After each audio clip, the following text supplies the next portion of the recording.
Buenos días, un cordial saludo para todos. Mi sincero agradecimiento al comité organizador de las cuartas jornadas en bioestadística educativa e investigación en salud, especialmente al doctor Fernando Chipía por siempre tenerme presente. Gracias, doctor. Vamos a disertar sobre un tema sumamente interesante, que es la investigación cualitativa. Así que el tema se llama Una mirada a la investigación cualitativa en medicina. Este es el contenido, unas generalidades, hablar un resumen de la investigación cualitativa y poder discutir algunos artículos relacionados. Comenzamos con la investigación científica. ¿Qué es la investigación científica? Todos sabemos que es un proceso metódico, ordenado, sistemático, porque no deja, situaciones a causalidad. Es empírico porque se recogen los datos y se analizan los datos del fenómeno que estemos estudiando. Y la investigación científica tiene dos propósitos. Uno, generar conocimiento, generar teorías, que sería la investigación básica. Y en un segundo lugar, aplicada, es decir, dar respuesta a muchos de los problemas que se nos presentan en las ciencias de la salud. La investigación cualitativa entonces puede ser de dos tipos, cuantitativa y cualitativa. Y acá les muestro algunas diferencias de estas dos investigaciones. Sin embargo, hay una en el medio que es la mixta, cuando nosotros como investigadores podemos hacer investigaciones, valga la redundancia, desde el punto de vista mixto, es decir, con momentos cualitativos y momentos cuantitativos o viceversa. Y si vemos las características del enfoque cuantitativo, que es tan importante y ha sido tan importante a través del tiempo, sobre todo en las facultades de medicina, en ciencias de la salud en general, nos damos cuenta que tiene la característica de ser medible, es deductiva, es, secuencial, analiza la realidad desde el punto de vista objetivo y tiene bondades, que es la generalización de los resultados y el control de los fenómenos. Pero desde el punto de vista cuantitativo, pues también se plantea un problema y también queremos saber cuáles son las causas, pero es un método inductivo, es recurrente, no utilizamos estadísticas. La base fundamental es conocer un problema a profundidad, con bastante amplitud y en fenómenos, en un entorno natural, un fenómeno que se sucede en un ambiente natural. Si hacemos un recordatorio de lo que es la investigación cuantitativa, a través del tiempo siempre la hemos utilizado porque nos genera conocimiento en un proceso continuo, organizado, mediante el cual pretendemos algún evento.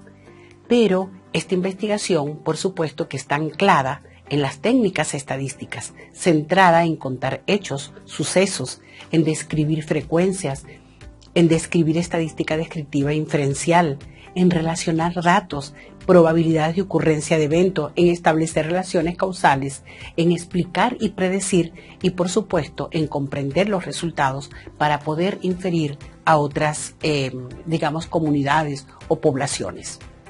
Y este es un esquema del proceso cuantitativo que todos los conocemos. Tenemos una idea, planteamos un problema. Para plantear el problema tenemos que hacer una revisión exhaustiva del estado del arte y tener una buena fundamentación teórica, obviamente reconociendo la importancia de las consideraciones éticas y del consentimiento informado. Entonces, en esa revisión de la literatura vamos a esclarecer las variables según el tema que queremos investigar. Nos planteamos hipótesis, tomamos una muestra, fijamos el diseño, recolectamos los datos y luego lo analizamos pues con métodos estadísticos dependiendo del tipo de investigación que vayamos a hacer. Es descriptiva, con enfoque analítico, es un estudio de cohortes, un estudio de casos y controles, es un estudio cuasi experimental, es un estudio experimental, etc. Pero ¿qué ha pasado con la metodología investigativa? Que la ciencia ha demostrado que actualmente vivimos en momentos flexibles, en tiempos flexibles, de acuerdo a los enfoques metodológicos, donde se articulan métodos, técnicas, herramientas cuanti y cualitativas, donde lo verdaderamente importante es la aplicación lógica, pertinente y correcta sobre la base del conocimiento científico en busca de soluciones de un problema que querramos investigar y querramos solucionar o contribuir a su solución. Entonces, ese debate entre las metodologías de investigación quanti y quali ha sido constante en el mundo de las ciencias. Un debate que tiene sus raíces en las tradiciones científicas, epistémicas y filosóficas del pensamiento occidental.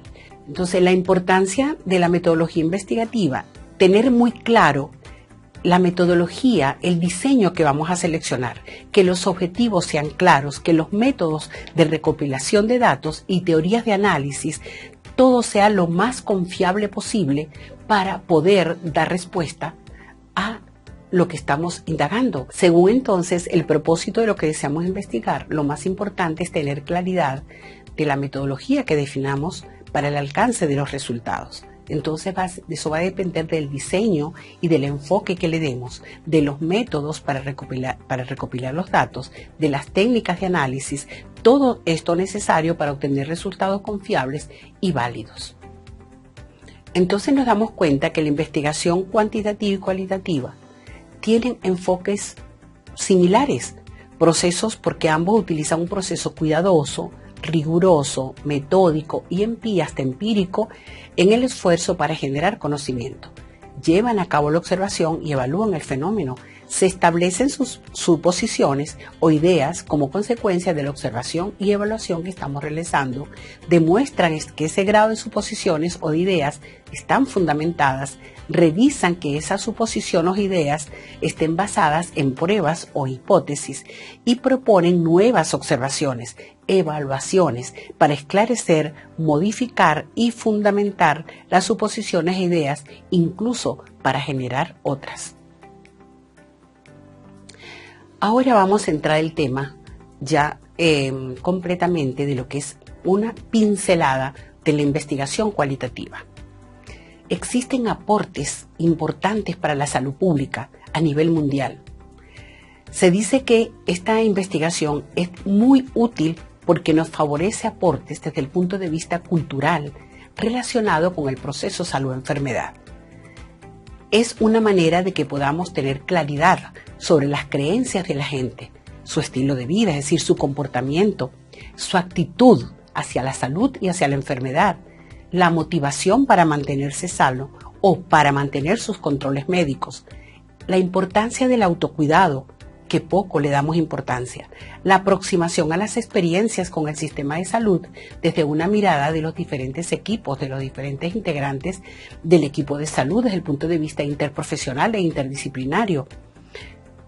Podemos entonces discriminar con casos clínicos el comportamiento de una enfermedad, el tratamiento, así como las percepciones de otros problemas que se suceden en la salud pública por parte de diferentes actores. Se ha evidenciado que la investigación cualitativa tiene gran utilidad en el abordaje de problemas de salud o del sistema sanitario donde el componente sociocultural tiene un peso determinante. En este sentido, las metodologías cualitativas forman parte intrínseca de las ciencias sociales, pero también de las ciencias de la salud. ¿Pero qué es entonces la investigación cualitativa? Pues tiene varias miradas. Una, donde se estudia la calidad de las actividades, relaciones, asuntos, medios, materiales o instrumentos en una determinada situación o problema. Dos, en el ámbito de las ciencias sociales, implica el estudio de fenómenos psicosociales, que no siempre tienen una evidencia objetiva, como se hace en la investigación cuantitativa, y externa. O sea, en la investigación cualitativa se toma en cuenta lo externo y se puede descubrir mediante algunas metodologías que podemos aplicar. Pero en la investigación cualitativa, la complejidad y multidimensionalidad de la realidad de las personas desde el punto de vista de una mirada de los aspectos físicos, de los aspectos psíquicos y de los aspectos sociales, incluyendo los espirituales, pone en relieve la ineficacia de abordar exclusivamente investigación empírica cuantitativa. Por eso la cualitativa en estos casos es idónea para descubrir en profundidad un fenómeno determinado. Entonces, ¿qué ventajas tiene esta investigación? Uno, es una disciplina que cada vez tiene mayor fuerza por su carácter humanista hacia las personas. 2. Podemos reconocer y comprender e interpretar lo que las personas sienten, perciben como un todo en la búsqueda de significados, enfocando su atención en entornos naturales y, por lo tanto, busca respuestas a las interrogantes de un mundo real. En tercer lugar, identifica y comprende el significado de las personas hacia el proceso salud-enfermedad como un fenómeno complejo que debe ser estudiado profundamente para conocer cuáles son sus orígenes y qué es lo que pensamos sobre el mismo. En cuarto lugar, contribuye al mejoramiento de la calidad del cuidado, así como mejorar la relación entre los profesionales de la salud. Hoy por hoy es muy importante el trabajo interprofesional con un objetivo común, el paciente. Y en quinto lugar, nos ayuda a promover una mayor adherencia a los tratamientos y mediciones sanitarias de manera individual y colectiva. Sabemos que en la adherencia al tratamiento, desde el punto de vista cuantitativo, tiene 5 elementos fundamentales: el paciente, la enfermedad, en lo socioeconómico, donde se incluye lo económico, la familia, la relación médico-paciente y la respuesta del sistema de salud.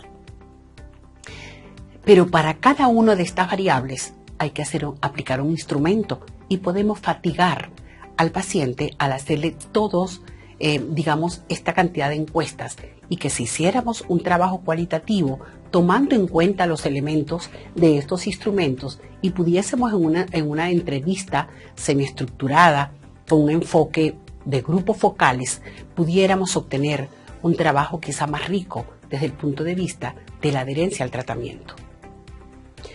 Ahora, ¿qué tipos de investigación cualitativos se utilizan con mayor frecuencia? Pues está el estudio de casos, la investigación etnográfica, la teoría fundamentada, la investigación narrativa y la investigación fenomenológica, así como la investigación acción participativa. Entonces, por ejemplo, en el estudio de casos, este fenómeno, ¿qué es lo que hace? Sobre todo es una fase exploratoria, donde clasifica y desarrolla una hipótesis para generar conocimiento, pero su utilidad radica en las relaciones operativas que se pueden llevar a cabo para establecer a través del tiempo y medir más que la frecuencia y más que la incidencia, sino comprender el cómo y el por qué ocurre determinado fenómeno. La teoría fundamentada. La teoría fundamentada tiene que ver porque un investigador pues recopila una serie de datos sobre un problema que haya percibido, y sobre ese tema, una vez que haga, una relación entre los diferentes códigos en sus diferentes dimensiones y variables, él puede generar una teoría. Pero esta investigación se hace por lo general porque a sabiendas que ya hay un problema reconocido, pero no sabemos qué está sintiendo esa persona. Y si nosotros hacemos esta relación entre la codificación, entre las diferentes categorías, y hacemos una saturación de esas expresiones de las personas, podemos filtrar y llevar a la generación de una teoría. Desde el punto de vista etnográfico, es un trabajo que más se hace en comunidades para conocer sus creencias, sus culturas, y es una investigación muy utilizada. Desde el punto de vista de investigación-acción, pues los investigadores reconocen un problema por lo general en una comunidad, y en un trabajo colaborativo con sus líderes, con sus participantes, con las fuerzas vivas de esa comunidad, pueden impulsar un cambio social. Por eso se llama intervención-acción, porque reconoces un problema y lo intervienes para buscar un cambio social. Desde el punto de vista fenomenológico, entonces, pues abordas un fenómeno en particular o un acontecimiento haciendo una descripción minuciosa y una interpretación de los fenómenos que viven las personas, las familias o la comunidad. Desde el punto de vista narrativo, entonces se examina cómo se cuentan las historias. Es extraer los elementos más importantes de esas narrativas y dar sentido a esas experiencias para poder publicarlas. Ahora, cuando nosotros hacemos un diseño, por lo general buscamos un enfoque. Ya sé que lo voy a hacer etnográfico, lo voy a hacer narrativo, lo voy a hacer de la teoría fundamentada, pero ¿cómo me enfoco? Pues lo puedo hacer a través de grupos focales. Es decir, yo he determinado un problema, reúno a un grupo no mayor de 10 integrantes y hago con un moderador que se discuta ese problema, y yo voy filtrando lo que más se repite. O sea, voy sacando las categorías, codifico una simbología, extraigo las categorías y luego busco la saturación para poder describir lo que la gente piensa sobre un fenómeno en particular. También lo puedo hacer a través de una entrevista, pero estas entrevistas pueden ser estructuradas o semiestructuradas. Puedo hacer un grupo de discusión donde por lo general no hay un moderador. Puedo hacer también una observación, que por lo general en lo fenomenológico o en la mayoría de la investigación cualitativa, la observación va de la mano, porque el investigador, además que va recopilando, haciendo anotaciones, va observando cómo, cómo expresan las experiencias sus participantes. Entonces, ¿cómo hacemos un resumen para la investigación cualitativa? Pues fíjese que no es tan diferente a la investigación cuantitativa. Tenemos una idea, nos hacemos una pregunta de investigación. Tenemos que hacer un planteamiento del problema y justificar por qué vamos a investigar ese problema en particular. Pero para ello tenemos que hacer una revisión bibliográfica, hacer un buen estudio en un estado del arte, una fundamentación teórica que me solidifique la investigación. Luego me voy al campo y de esta manera voy conociendo qué es lo que está sucediendo en este campo.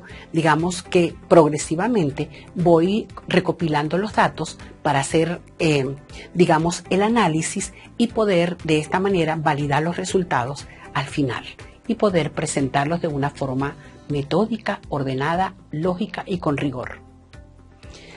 Ahora, ¿y yo cómo tomo una muestra?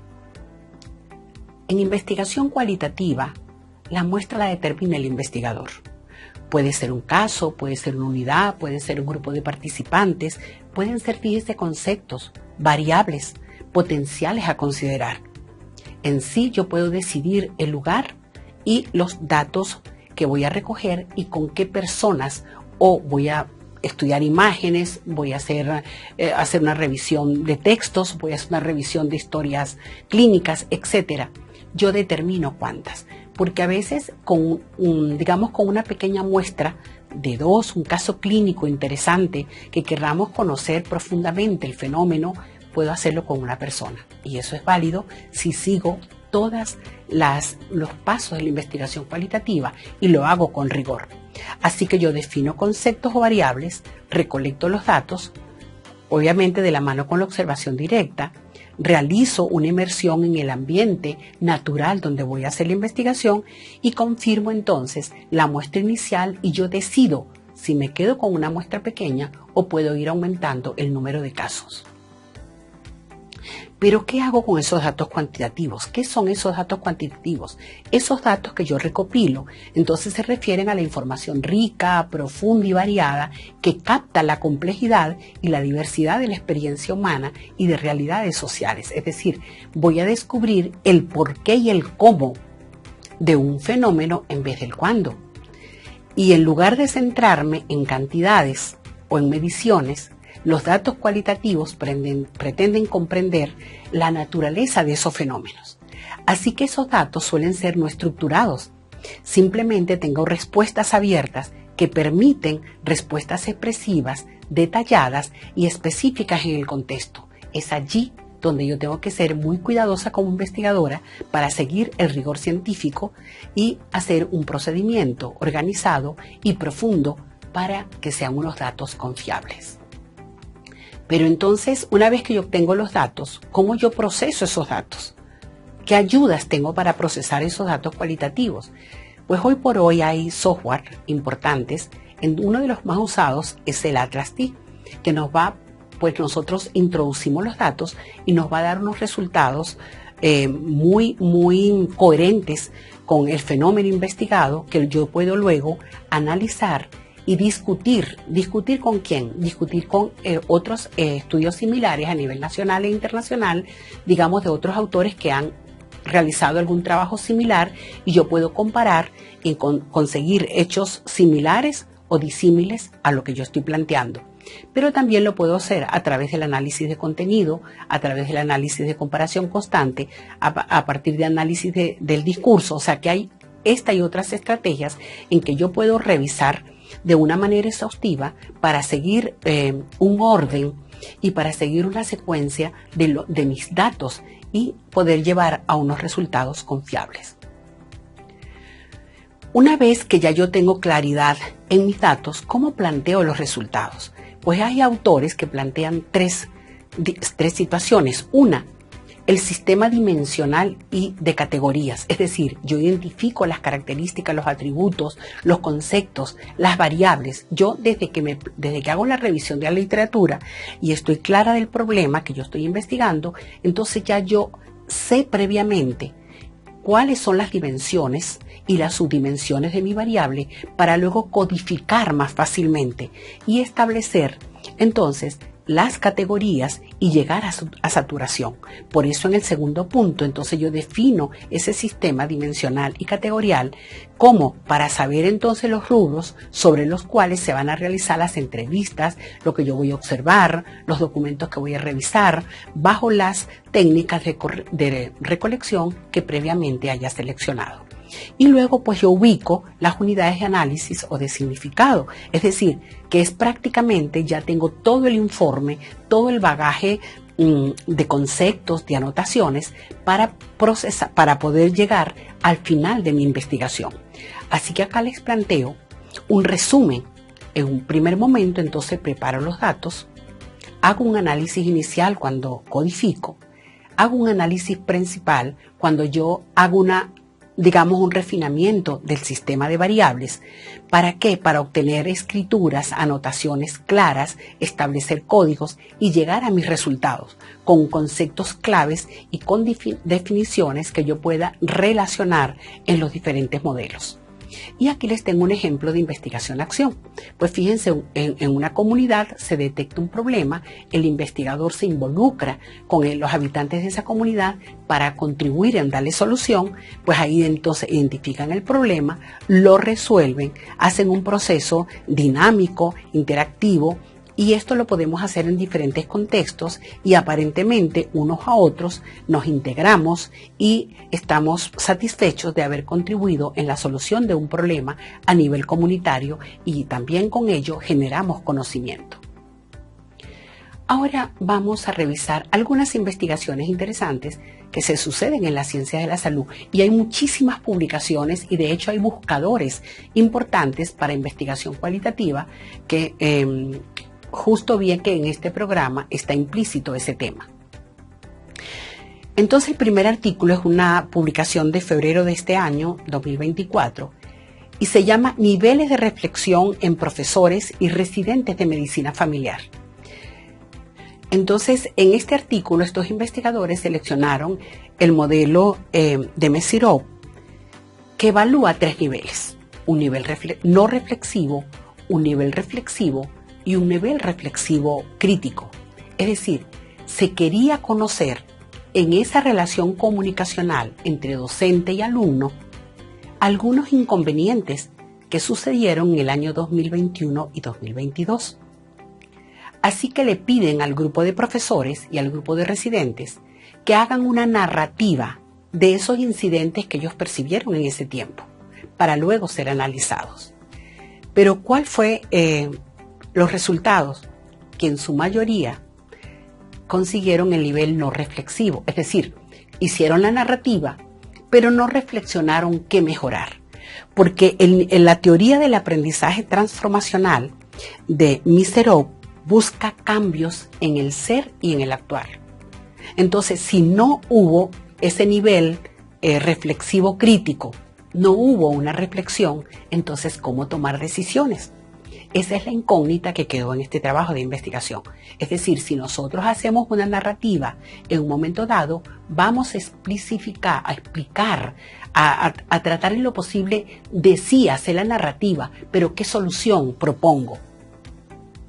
Para poder que entonces podamos tomar una decisión, en este caso de mejora de la relación comunicacional entre docentes y residentes de posgrado. Muy interesante. Los invito a que lo revisen. Acá en Colombia se trazaron como objetivo describir y analizar las investigaciones cualitativas en temas de salud pública que fueron publicadas en un periodo del 2011 al 2021. Cuando hacen esa revisión, es una publicación en Biomédica del 2023, ¿qué encuentran? En primer lugar, que casi el 50% de las investigaciones cualitativas fueron realizadas por mujeres y de los profesionales de la salud, mayoritariamente por el personal de enfermería.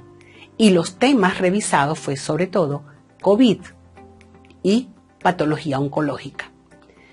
Pero ¿cuál es, digamos, lo positivo de esto? Pues que nosotros podemos entonces darnos cuenta que pese a las bondades que tiene la investigación cualitativa, debemos hacer más énfasis los médicos, los profesionales de la medicina, en también enamorarnos de la investigación cualitativa y de esta manera nosotros pudiésemos percibir lo que muchos pacientes sienten con respecto a la enfermedad, a la salud y hasta el manejo que nosotros le damos. Esa relación médico-paciente que muchas veces dejamos de lado. Y hay otra investigación de enfermería clínica. Entonces, hay otro estudio que se llama Estudio Cualitativo sobre experiencias de las enfermeras en cuanto a estigma social en el contexto de COVID-19. Ellas se plantean como objetivo estudiar el estigma, analizar el estigma social experimentado por los trabajadores sanitarios que cuidaban a las personas que eran diagnosticadas con COVID-19. Utilizaron obviamente el cualitativo fenomenológico y ellos hicieron una saturación en 11 participantes. ¿Y cuáles fueron los resultados?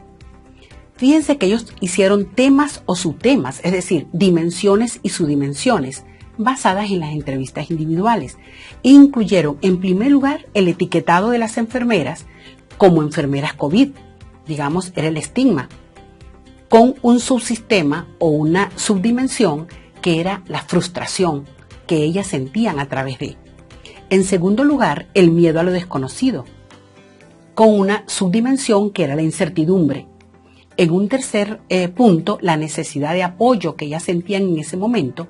Y en un cuarto aspecto, el amor de la profesión, que a pesar del estigma, ellas continuaban con ese amor a la profesión con un sistema de valía del personal de enfermería.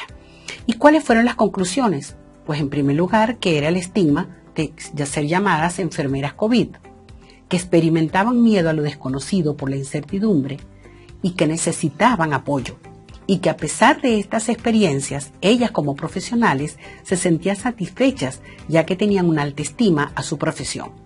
Así que fue una experiencia muy interesante. Por otro lado, tenemos otra investigación de 2020 de efectividad de las intervenciones basadas en telemedicina sobre resultados en salud en pacientes con multimorbilidad en atención primaria y hacen una revisión cualitativa de índole sistemático. Ellos toman como fuente de datos una serie de programas y toman como criterios de inclusión a adultos con 2 o más enfermedades crónicas y utilizaron el índice de Charlson. Este es un índice que evalúa o relaciona la mortalidad a largo plazo con la morbilidad del paciente. Pero además tomaban en cuenta otra serie de variables de gran interés. Por eso ellos en estos 5 artículos y 2 ensayos clínicos controlados y un cuasi experimental, ellos no precisan claramente los resultados significativos en la reducción de la mortalidad o en la mejora de la calidad de vida relacionada con la salud. Es decir, no encontraron una diferencia importante entre la atención a través de la telemedicina y la atención presencial. Entonces dicen que la efectividad de la telemedicina sobre el número de ingresos hospitalarios como una de las variables tomadas en consideración o las consultas a urgencias mostraron resultados contradictorios. Es decir, que el escaso número de estudios que hay sobre este aspecto, la relativa heterogeneidad y las limitaciones metodológicas no permitieron confirmar la efectividad de las intervenciones basadas en telemedicina en atención primaria, que redundara en la mejora de la mortalidad, en el número de ingresos hospitalarios o consultas de urgencia y calidad de vida respecto a la práctica habitual. Y finalmente, para terminar, se hizo un estudio en el 2014, se hizo en el Hospital Universitario de los Andes de Mérida, y el estudio se llamó Realidad del enfermo terminal con síndrome de inmunodeficiencia adquirida, y se buscó generar una teoría.